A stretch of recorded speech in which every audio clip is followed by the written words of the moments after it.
Você gostaria de viver de YouTube, fazer seu próprio horário, trabalhar de onde você quiser e principalmente gerar muita receita? Quer garantir sua vaga e iniciar seus estudos agora mesmo? Basta você clicar no botão aí embaixo.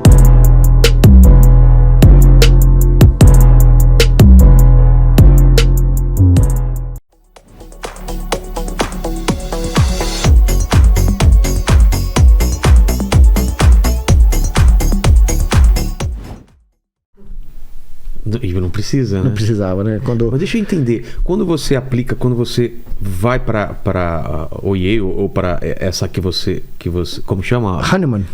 É. Você chega lá e você tem o que à sua disposição? Então, essa é outra diferença do mundo nosso aqui na época dos anos 80. Era uma das maiores crises da ciência brasileira, da história. Essa aqui é pior que nós estamos passando nesse momento. Então você, né, não tinha dinheiro, não tinha... o Dr. César ainda tinha porque ele era um cara muito famoso, então ele tinha muito... O laboratório não faltava nada, tal, mas era uma coisa assim, né? Você vivia... A gente brincava que a gente vivia seringa por seringa para terminar o doutorado, né? Eu chego lá na Hahnemann, lugar pequeno e tal.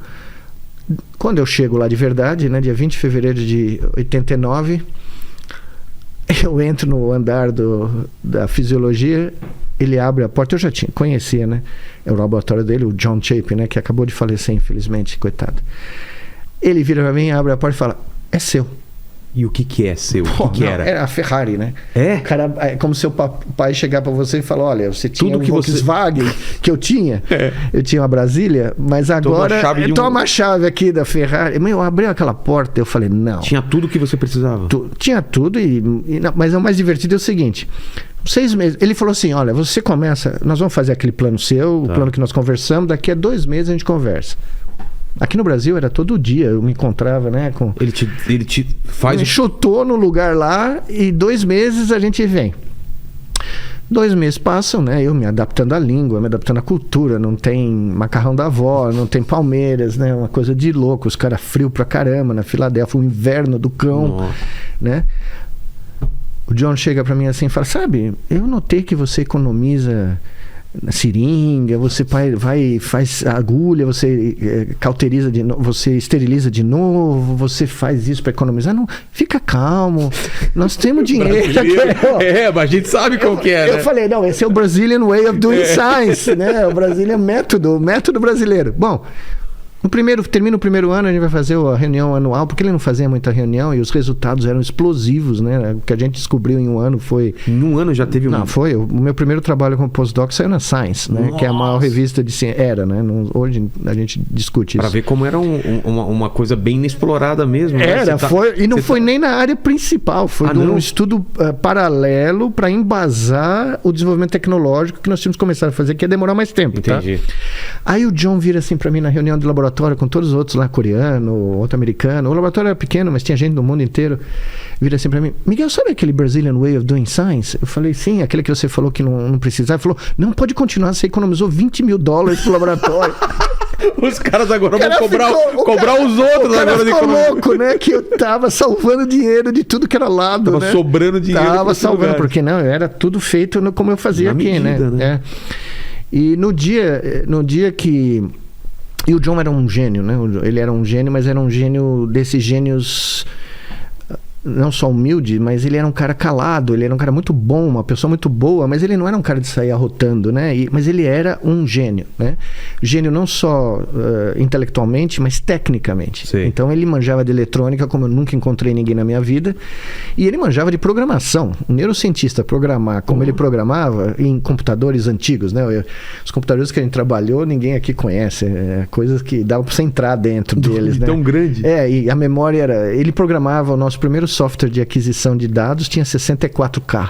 64. E era Kbyte. E era o state of the art da neurofisiologia. K. Quanto tem no celular aqui? Não é, cara, giga, né? Giga. Nem uma foto desse tamanho, né? Nem uma foto você poria aqui, ó. Não dá. Não. Mas ele era um gênio nesse sentido e casou. Nós casamos, foi o casamento perfeito, né? No sentido de que eu tinha que aprender tudo. E ele tinha muita paciência, e ele era um cara que percebeu que eu ia mergulhar de cabeça. né? Mas como que é teu trabalho nesse começo? Você trabalha para responder alguma pergunta que você coloca? Ou Não, a pergunta era bem genérica. A pergunta é o que acontece quando você registra 50 neurônios simultaneamente, a atividade elétrica de 50 neurônios, não necessariamente só numa parte do cérebro, porque a gente foi o primeiro grupo a registrar em múltiplas partes do cérebro que se comunicam, num animal fazendo uma tarefa que é natural para ele, um comportamento muito comum. Em movimento. Livre. Foi a primeira vez que o ratinho estava andando. É porque a gente vê muito essas imagens de acendendo partes do cérebro. Na época, a maior preparação era animais anestesiados. O animal está dormindo começava lá. Assim. E você registrando o animal dormindo. Né? E nós pusemos o animalzinho para fazer o que ele tinha que fazer. E foi uma revolução. Né? A hora que saiu o primeiro trabalho na Nature, foi Bom, eu tinha... Eu nunca vou esquecer, isso foi em 93, né? Eu tinha chegado em 89, levou 4 anos para construir todo o sistema eletrônico, né? Aprender a fazer. Como era? Eletrodos? Eram eletrodos, mas você tinha toda a eletrônica que ninguém tinha feito para registrar 50 células simultaneamente. Exato. Tem amplificadores, filtros, computador, é uma sequência enorme de passos que foi feito todo lá. Tudo lá. Nós não compramos da parede, do comercial, não foi pela Amazon. Foi tudo desenvolvimento nesse lá. Laboratório. Porque não existia também. E eu de repente estava. Meu pai, porque era muito caro, né? Não dava para vir para o Brasil. Então você telefonava uma vez por mês. Rapidinho. E meu pai perguntava: o que você fez essa semana? Eu falei: soldei placa. Ele: como é que é? Ele deu muito errado, né? Eu passei a semana soldando placa. Ele é um soldador, era pra ser um cientista. Que eram os circuitos, né? Os circuitos que o John tinha desenhado, que eu estava montando junto com ele pra gente poder registrar. Né? E eu aprendi a fazer coisas. Não dava tempo de explicar, então era não dava, 10 minutos. Era um soldador, não dava. Mas você tinha que fazer tudo. Tudo. Isso é bom, de certa forma, né? Foi uma coisa genial. Porque eu era o único membro da equipe que tinha formação médica. E nós tivemos que criar uma neurocirurgia. Nós tivemos que criar um procedimento neurocirúrgico para fazer esses implantes que duravam meses, né? Depois o mesmo desenvolvimento. Não era só fora. Você tinha que pôr certos filamentos que são que nem cabelos, fios de cabelo muito fininhos, em diferentes regiões do cérebro. Mas era uma coisa que ninguém tinha feito.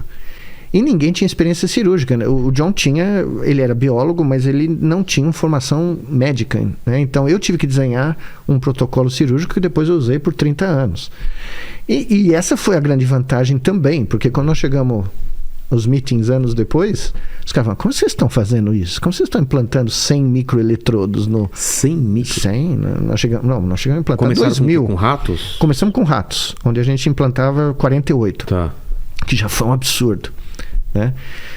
Mas nós chegamos a implantar alguns anos atrás, o recorde ainda, 2.000, né? Com o mesmo método, só sendo alterada a densidade, né, de eletrodos. Mas eu nunca vou esquecer. Gostou desse corte? Se gostou, dê o seu like. Se você ainda não é inscrito no canal, inscreva-se. Aproveite para compartilhar esse e outros vídeos do canal, pois assim nos ajuda a trazer mais e mais vídeos. Contamos com você!